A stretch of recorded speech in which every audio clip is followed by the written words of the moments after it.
Venezuela को लेकर अब चीन खुलकर अमेरिका के सामने आ गया है। चीन ने रविवार को अमेरिका से सख्त मांग की। मांग ये है कि वेनेजुएला के अपदस्थ राष्ट्रपति निकोलस मादुरो और उनकी पत्नी को तुरंत रिहा किया जाए।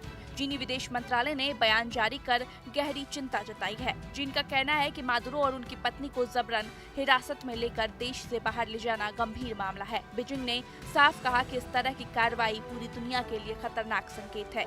चीन ने अमेरिका से टकराव के रास्ते में से हटने की अपील की है। साथ ही संवाद और बातचीत से समाधान निकालने पर जोर दिया है। चीन ने अमेरिका को कड़ी चेतावनी भी दी है। बीजिंग का कहना है कि ये कदम अंतर्राष्ट्रीय कानून का खुला उल्लंघन है।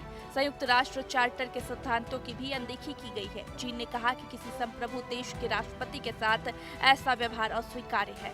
बयान में कहा गया है कि अमेरिका को मादुरो और उनकी पत्नी की सुरक्षा सुनिश्चित करनी चाहिए। उन्हें तुरंत रिहा किया जाना चाहिए। साथ ही वेनेजुएला सरकार को गिराने के प्रयास तुरंत रोके जाने चाहिए। चीन का साफ संदेश है कि ताकत के बजाय बातचीत ही एकमात्र रास्ता है।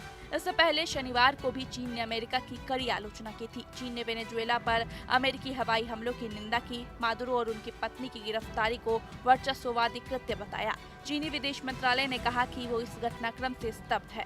चीन के अनुसार किसी देश पर खुलेआम सैन्य ताकत का इस्तेमाल बेहद खतरनाक है। अमेरिकी राष्ट्रपति डोनाल्ड ट्रंप की घोषणा के बाद ये बयान आया। चीन ने कहा कि ये कार्रवाई अंतर्राष्ट्रीय व्यवस्था को कमजोर करती है और छोटे देशों की संप्रभुता पर सीधा हमला है। बीजिंग का कहना है कि अमेरिका की ये नीति सिर्फ वेनेजुएला तक सीमित नहीं रहेगी। इससे पूरे लातीन अमेरिका और कैरेबियाई क्षेत्र में अस्थिरता बढ़ेगी। शांति और सुरक्षा पर गंभीर खतरा पैदा होगा। चीन ने दो टूक कहा कि वो इस तरह की नीति का कड़ा विरोध करता है। बीजिंग ने अमेरिका से अपील की कि वो अंतर्राष्ट्रीय कानून का सम्मान करे, दूसरे देशों की संप्रभुता और सुरक्षा का उल्लंघन बंद करे। चीन के लिए ये मामला इसलिए भी अहम है क्योंकि वेनेजुएला के साथ उनके पुराने और गहरे रणनीतिक रिश्ते रहे हैं।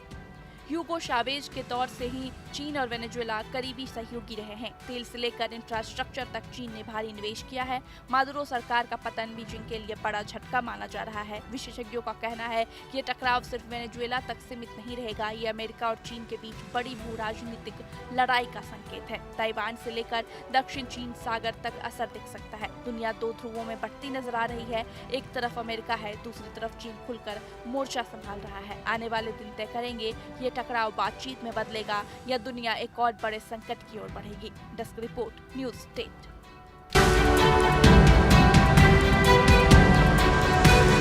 आपके मोबाइल पर तुरंत आएगी ब्रेकिंग न्यूज। स्क्रीन पर सबसे पहले दिखेगी बड़ी खबर। देश दुनिया की हर खबर एक जगह। अब आपके मोबाइल पर तुरंत फटाफट इंस्टॉल कीजिए न्यूज़ नेशन ऐप और रखिए खुद को अपडेट।